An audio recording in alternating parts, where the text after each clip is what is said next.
Salam sejahtera semua pelajar. Tajuk kita pada hari ini ialah mentafsir data. Mentafsir data ialah kemahiran memberikan penerangan yang rasional tentang objek, peristiwa ataupun pola daripada data yang dikumpulkan. Oke, apa yang dia mau coba bagi tahu di sini adalah data ini maksudnya ialah kemahiran memberikan penerangan yang rasional. Oke, apa itu rasional? Rasional ini maksudnya alasan yang munasabah, yang masuk akal.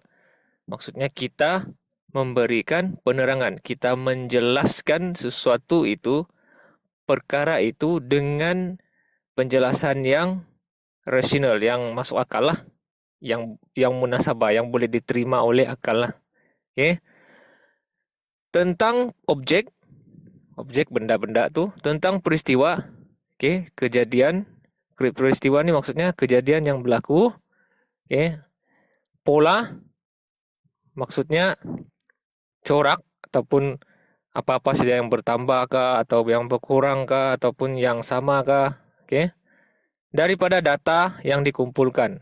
Data yang dimaksudkan ialah maklumat tentang sesuatu yang diketahui dengan betul.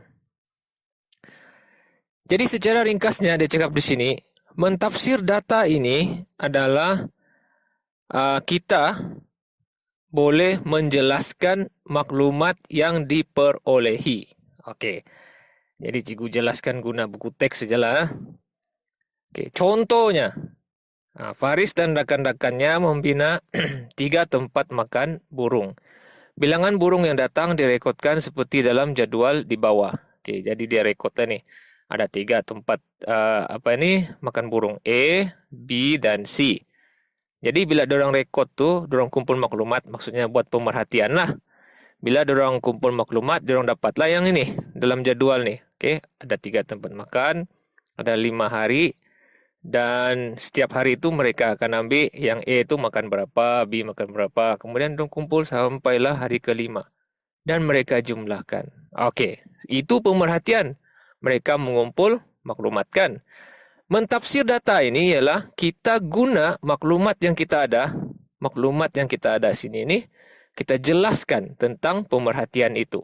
Oke, tengok . Mereka kemudiannya memberikan penerangan kepada rakan-rakan yang lain tentang data yang diperolehi seperti di bawah. Tempat makan A paling banyak didatangi burung. Oke, dia menjelaskan bahawa antara 3 tempat makan itu, makanan burung, A paling banyak didatangi burung. Oke, kenapa dia boleh cakap begitu? Kerana dia dapat daripada data ataupun maklumat yang diperolehi. Kalau di sini tengok, paling banyak 33 lah jumlah burung dia dari hari pertama sampai hari ke-5. Paling banyak 33 lah. Dan paling banyak tempat makan burung itu adalah di tempat makan burung A yang ini. Jadi dia sudah menjelaskan di situ maklumat pemerhatian yang dia dapat tuh. Maklumat yang dia peroleh itu kan dia sudah jelas di situ. Jadi itu sebenarnya mentafsir data. Dia menjelaskan pemerhatiannya. Oke, ini lagi ya. Tempat makan B pula paling sedikit didatangi burung. Kawan dia satu nih. Kenapa dia cakap begitu? Kerana melalui data yang dia dapat tuh, melalui pemerhatiannya, paling sedikit ialah 20 ekor burung dalam masa 5 hari itu. Dan tempat makan burung yang paling sedikit ialah B. Jadi dia menjelaskan itu. Data yang dia dapat tuh, tempat makan B paling sedikit didatangi burung. Itu pun mentafsir data. Oke, yang satu lagi. Bilangan burung yang datang direkodkan selama 5 hari. Dan dia memberitahu juga berapa hari dia ambil data tuh. Jadi dia ambil data tuh ada 5 hari. Jadi bila dia boleh bagi tahu, menjelaskan apa yang ada dalam jadwal itu, maka dia mentafsir data. Tengok. Penerangan yang diberikan oleh Faiz dan rekan-rekannya ialah contoh mentafsir data. Oke. Itu muka surat 8. Sambungannya ada lagi. Selain daripada jadwal, kita juga boleh mentafsir data dalam pelbagai bentuk lah. Ini contohnya mentafsir data berdasarkan rajah yang berikut. Okey. Ini ialah carta pie. Carta pie ya. Jadi ini cara murid datang ke sekolah. Ini data yang dikumpulkan lah melalui pemerhatian ni yang dia dapat lah. Okey. Biru berjalan kaki, hijau menaiki bas, merah menaiki basikal dan ungu menaiki kereta. Okey. Jadi dia tafsirlah. Bilangan murid yang menaiki basikal sama dengan bilangan murid yang berjalan kaki.